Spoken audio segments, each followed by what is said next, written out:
नमस्कार दोस्तों, चलिए जानते हैं आज की 50 बड़ी खबरें 10 मिनट्स के अंदर। लेकिन उससे पहले आप इस वीडियो को एक लाइक और इस चैनल को सब्सक्राइब कर दें।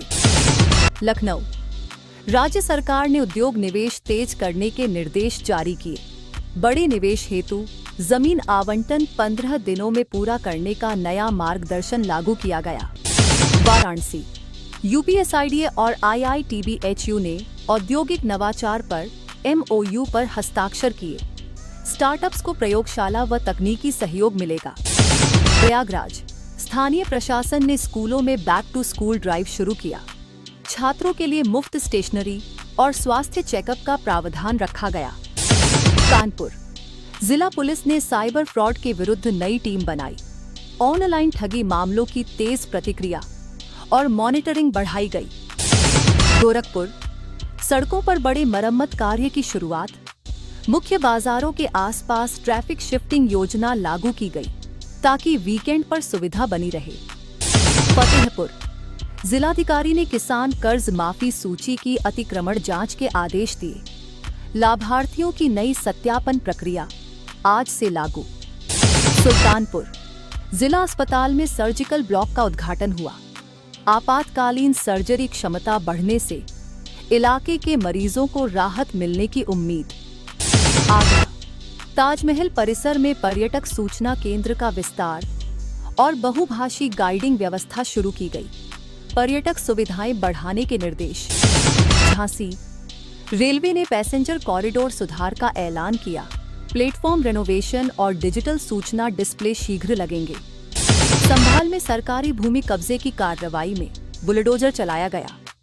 अवैध कब्जे हटाकर भूमि पुनः सरकारी रिकॉर्ड में शामिल की गई। मेरठ एक गांव में 6 वर्ष की बच्ची की हत्या का सनसनीखेज मामला सामने आया। आरोपी महिला और किशोर हिरासत में, पुलिस जांच जारी। महाराजगंज बाढ़ जुड़े जल प्रबंधन के लिए नए ड्रेनेज पाइपलाइन का ठेका स्वीकृत हुआ। कृषि भूमि जलभराव से बचाने का लक्ष्य रखा गया। बरेली नगर निगम ने कचरा प्रबंधन सुधार के लिए स्मार्ट बिन पायलट शुरू किया। वेस्ट सेग्रीगेशन पर जागरूकता अभियान चलाया जाएगा। नोएडा ग्रेटर नोएडा राज्य आर्थिक लक्ष्य पर रिपोर्ट में दोनों जिलों का योगदान उल्लेखनीय बताया गया। निवेश आकर्षण अभियान तेज किया जाएगा। लखीमपुर खीरी के आसपास राहत कार्य तेज। तूफानी बारिश से प्रभावित इलाकों में राहत सामग्री और मेडिकल टीमों की तैनाती बढ़ाई गई। कानपुर देहात शिक्षक दिवस के अवसर पर सरकार ने सरकारी और अनुदानित शिक्षकों के लिए विशेष स्कीम की घोषणा कर दी। आगरा फिरोजाबाद मार्ग पर हाईवे फ्लाईओवर के निर्माण का काम तेज यातायात सरल बनाने के लिए अस्थायी रूट खोल दिए गए। वाराणसी में धार्मिक सांस्कृतिक समारोह के मद्देनजर पुलिस ने ट्रैफिक और सुरक्षा व्यवस्थाएं कड़ाई से लागू कर दी। आज पूरे प्रदेश में चंद्र ग्रहण, ब्लड मून प्रभाव की खबरों के बीच धार्मिक सांस्कृतिक कार्यक्रमों के लिए समय समय की सूचनाएं जारी हुई हैं। पटना विधानसभा चुनावी गतिविधियां तेज। राजनीतिक दलों ने सीट रणनीति और गठबंधनों पर आज महत्वपूर्ण बैठकों का आयोजन किया। गया किसान समर्थक नीतियों पर चर्चा में प्रशासन ने खरीफ फसल समर्थन और बीज आपूर्ति सुनिश्चित करने के निर्देश दिए। मधुबनी जिला अस्पताल में मातृ स्वास्थ्य सुधार हेतु मोबाइल चिकित्सा टीमों का नेटवर्क शुरू किया गया। दूरदराज गांवों को कवर किया जाएगा। विद्युत वितरण कंपनी ने बिजली चोरी रोधी छापेमारी की घोषणा की। कई वारंट जारी कर रखे गए हैं। मुंगेर सड़क दुर्घटनाओं को रोकने हेतु खतरनाक मोड़ों पर स्पीड ब्रेकर और चेतावनी साइन बोर्ड लगाए जाने की योजना। भागलपुर शिक्षा विभाग ने नई स्कॉलरशिप सूची जारी की। पात्र छात्रों की एडिंग प्रक्रिया ऑनलाइन शीघ्र पूरी की जाएगी। पटना के गांधी मैदान में आज बड़े कार्यक्रम की तैयारी। सुरक्षा और यातायात जाने पहचाने रूटों पर नियंत्रण रखा गया। रोहतास जल स्रोत संरक्षण के लिए बांधों की मरम्मत और छोटे तालाबों को साफ करने का काम शुरू हुआ। भोजपुर स्थानीय उद्योगों के लिए एमएसएमई मदद पैकेज का ऐलान। कर्ज रिफाइनेंस और प्रशिक्षण कार्यक्रमों पर फोकस रखा गया। पुलिस और प्रशासन ने सीमावर्ती जिलों में आवारा पशु नियंत्रण के लिए अभियान तेज किया। सड़कों पर दुर्घटनाएं घटाने का उद्देश्य। बिहार में रेल सेक्शन की कुछ स्टॉपेज नीतियों पर बदलाव के बाद यात्रियों के लिए नई सुविधा और रूट समायोजन की घोषणाएं हुई। गया जिले में महिला श्रमिकों के लिए स्वयं सहायता समूहों को सशक्त बनाने हेतु प्रशिक्षण व क्रेडिट लिंक प्रोजेक्ट शुरू हुआ। सुपौल स्थानीय प्रशासन ने स्कूलों के आसपास सड़क सुरक्षा व पैदल मार्ग सुधार का कार्य शीघ्र पूरा करने के आदेश दिए। पूर्णिया युवा कौशल विकास केंद्र खोलने की मंजूरी मिली।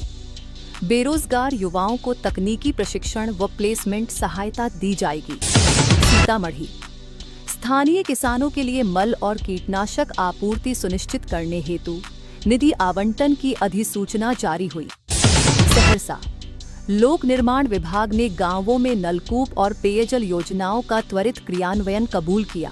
बिहार शिक्षा बोर्ड ने आगामी परीक्षाओं हेतु सख्त निर्देश जारी किए। परीक्षा सुरक्षा और टाइमिंग की पुनरावृत्ति जारी।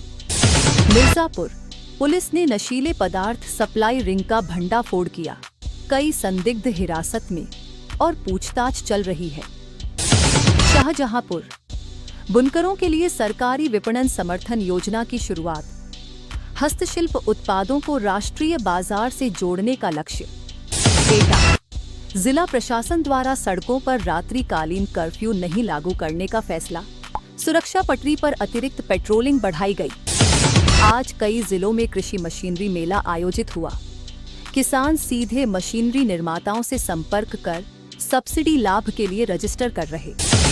बुलंदशहर में युवाओं के लिए खेल अकादमी खोलने की घोषणा। टैलेंट पहचान व प्रशिक्षण कार्यक्रम शुरू होगा। बक्सर नदी किनारे बचाव बाढ़ सुरक्षा बंध बनाने के कार्य का ठेका अंतिम चरण में मानसून से पहले पूरा करने का लक्ष्य रखा। आज कई जिलों में शिक्षक दिवस के कार्यक्रमों में मुफ्त स्वास्थ्य शिविर और चिकित्सा चेकअप की विशेष व्यवस्था की गई। मुजफ्फरपुर खाद्य सुरक्षा योजना के तहत अनाज वितरण का नया डिजिटल रजिस्टर शुरू। लाभार्थियों को SMS सूचनाएं भी भेजी जाएंगी।